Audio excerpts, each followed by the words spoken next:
Hello guys, welcome back to my channels and good morning po sa ating lahat. May bago na naman akong gagawing cross stitch.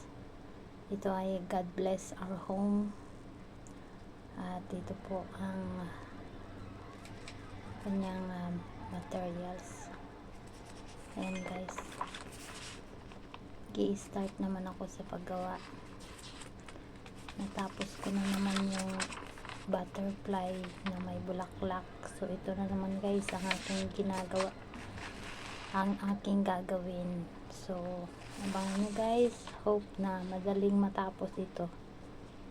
Ayan, malaki din ito guys. Ito po yung mga niya, materials na sinulid. Marami din.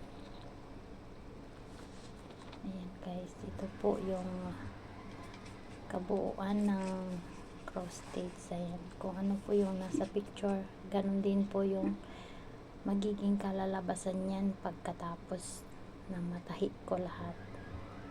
So ayan guys, thank you for watching and hope na matapos ko ito in couple of months.